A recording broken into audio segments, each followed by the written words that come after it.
اور قرآن کتنی مثالیں دیتا ہے کہ حضرت عیسیٰ علیہ السلام کو وہ کہتے تھے نا اللہ کے بیٹے ہیں.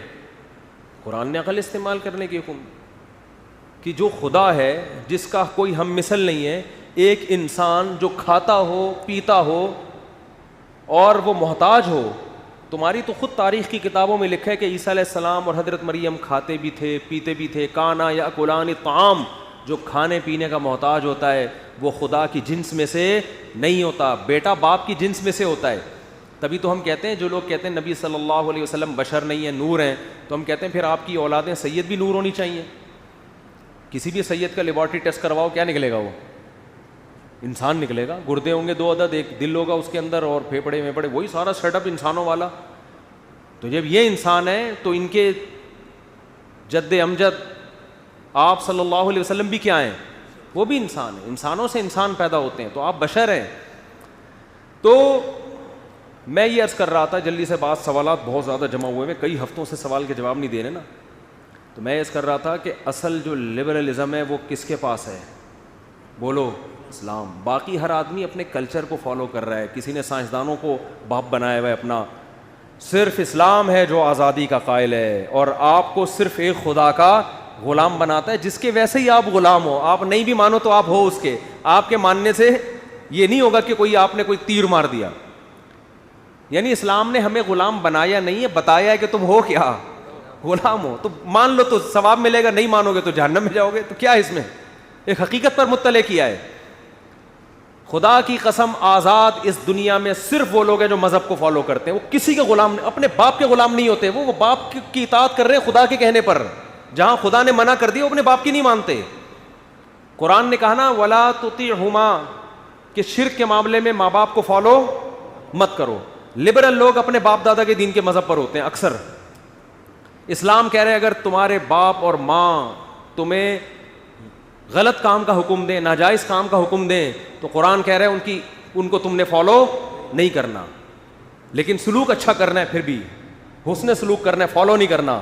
تو اس سے پتہ چلتا ہے ہم تو حقیقی غلام جسے کہتے ہیں, مجازن تو کہہ دیے جاتے ہیں میں اپنے والد کا غلام ہوں, میں فلاں کا غلام ہوں, میں فلاں کا غلام ہوں, لیکن حقیقی غلام ہم صرف کس کے ہیں؟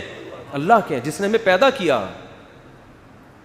تو یہ جو ہے نا, آپ کو ایک خدا کی غلامی سے, جو نام نہاد لبرل لوگ ہیں, ایک خدا کی غلامی سے نکال کے کوئی آپ کو کلچر کا غلام بنا رہا ہے, کوئی اپنے کلچر کا, کوئی مغربی کلچر کا.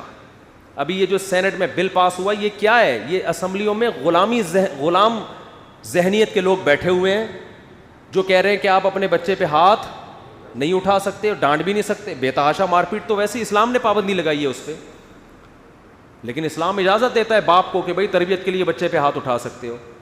تو یہ کہہ رہے ہیں نہیں اٹھا سکتے. تو اس کا مطلب اب بچوں کے بجائے کیا پیدا ہوں گے؟ باپ پیدا ہوں گے. حقیقت ہے نا, اور ہونا شروع ہو گئے ہیں, نظر آ رہے ہیں.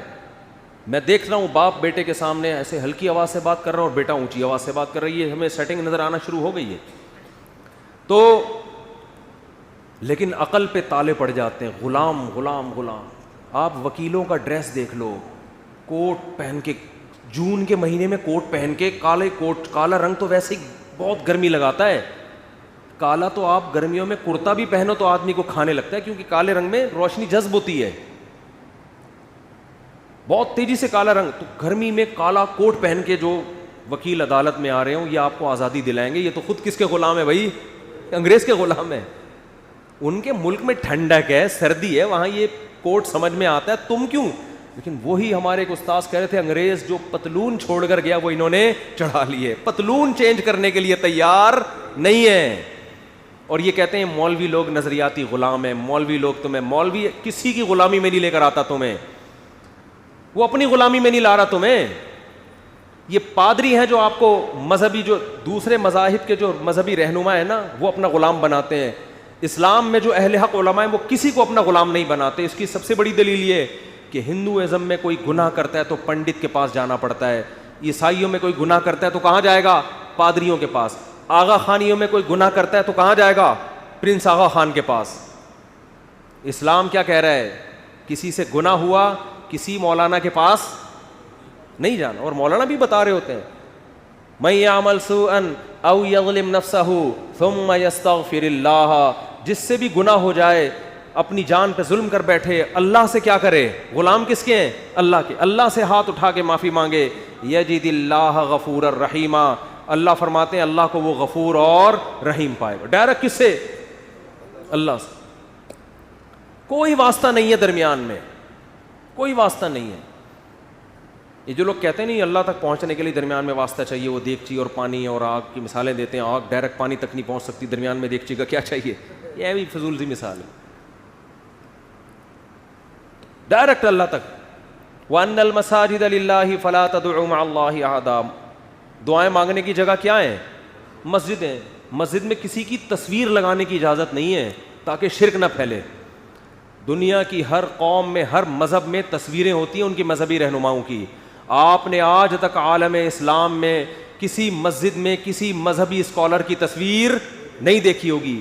اگر لگی ہوتی تو سب سے پہلے صحابہ محمد صلی اللہ علیہ وسلم کی تصویر مسجد نبی میں لگاتے. لیکن اسلام نے شخصیت پرستی کو ایسا جڑ سے اکھاڑا ہے کہ نبی نے سب سے پہلے اپنی تصویر سے منع کیا اور فرمایا جو لوگ تصویریں بناتے ہیں قیامت کے دن ان من اشد الناس عذابا, سب سے سخت ترین عذاب ان کو ہوگا. تو اسلامی ہسٹری مذہبی عبادت گاہوں میں ہمیشہ سے تصویروں سے پاک, تاکہ یہاں آ کے صرف اللہ یاد آئے. ایسا نہ ہو کوئی کسی تصویر پہ یا کسی کی یادگار ہو اس پہ جھکنا شروع کر دے. تو اسلام تو آپ کو بھائی ہر طرح کی غلامی سے کیا کر رہا ہے؟